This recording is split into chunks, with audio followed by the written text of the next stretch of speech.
Unless I'm in a life-threatening situation, I am bored. When I'm filming these videos, I'm bored. When I was writing the script of these videos, I'm bored. When I'm in a meeting, I'm bored. When I'm on a date, I'm definitely bored. Unless something is extremely urgent, unless there is a large amount of pressure on my head, I'm going to be bored. But you know what? That's a good thing. In this video, I'm going to tell you about how to manage your boredom, how to use your boredom for your advantage, and why being the type of person who gets bored easily is a very good thing for you. I truly believe that people who are bored are the ones who change the world.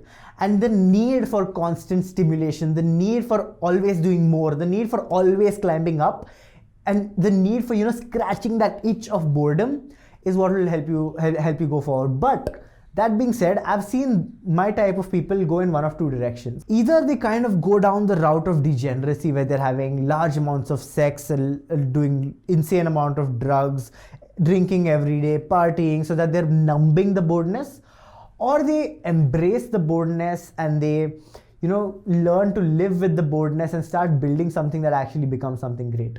And there is a middle guy. That the middle guy is the guy who goes and keeps flirting around with different ideas, starts one small business, another small business, just because he's bored, right? So you need to find out which one of these you want to be.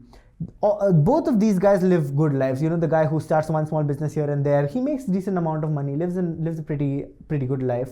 But the guy who uses his boredom, channels it to come up with thoughts and ideas that kind of project him into the like really far ahead.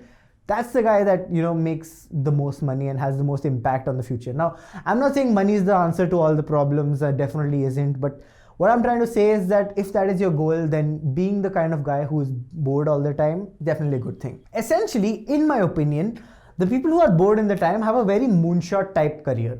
Either they cannot retain a job, have a shitty life, do not just live their whole life doing drugs, crack, cocaine, all of that, or they manage to channel it and do something really well. And honestly, just because you are able to channel your boredom does not mean you're going to do well. So if you're the type of the guy who gets bored really easily, the first thing you want to do is never take stimulants. No alcohol, no drugs, definitely no cigarettes, coffee in an extremely emergency type situation, and no tea. The reason for this, I know you may say, why can't I have tea and coffee? Trust me. The more you start getting onto that, the more your need for stimulants increases and the more the tolerance you build towards stimulants. And this is not only substance kind of stimulants, this is also stimulants in your work life, in your relationships, etc. So I truly believe that when I've seen myself drinking large amounts of coffee at a stretch, my relationships and my work life also suffers, even after I've stopped drinking the coffee. The next thing is you want to be extremely mindful when dealing with people. Now, if you're the type of person who gets bored easily, you have this voice in your head that's telling you to just punch this guy in the face, show him the middle finger and leave. And this can happen even if you like the person, even if he's your friend. If you get into a slight disagreement, you have that voice that's just like, punch him in his face, show him the middle finger and leave. And we all have that voice in our head, especially if you're the type of guy who has like some amounts of ADHD and gets bored all the time. But you need to be mindful. You need to be extremely respectful, because think about it this way. And somebody told me this recently, if you make an enmity with someone at the age of 20, you realize that you're going to have that enmity for the next 60 years or next 40 years. And if that guy over the next 40 years builds something in his life, you're not going to have a part of it. The fact that you have a friend at the age of 20 is your biggest advantage. You need to be maintaining all your relationships well. You can't have any enmities. You can't have anybody hating you. You can't have anybody who wants to kill you or something like that, because that compounds over time. The next thing, and this is where it's going to get slightly controversial, is to stop dealing with the emotional roller coaster people.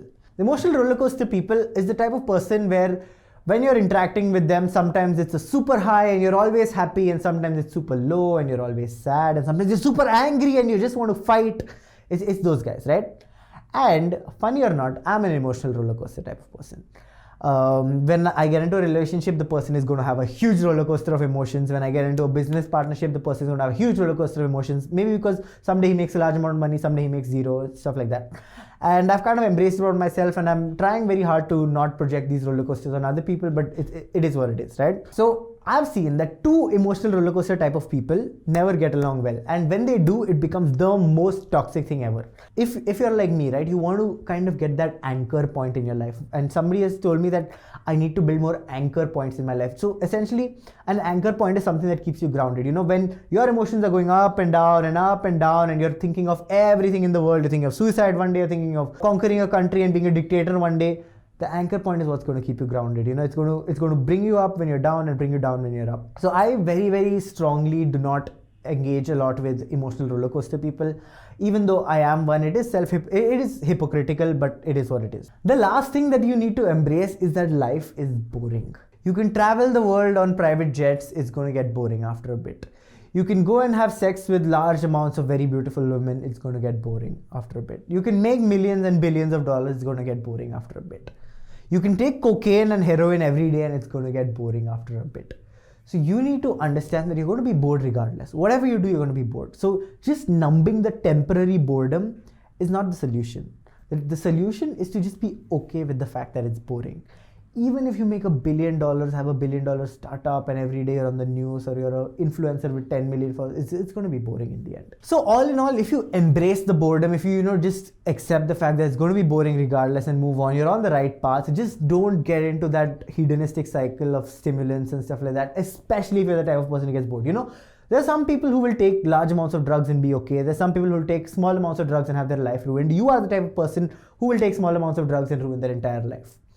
I don't have much opinions about drug legalization and all of those things, but if you're the type of person who gets bored all the time, please let me know how you cope with it. Maybe that'll help me with my coping mechanisms as well.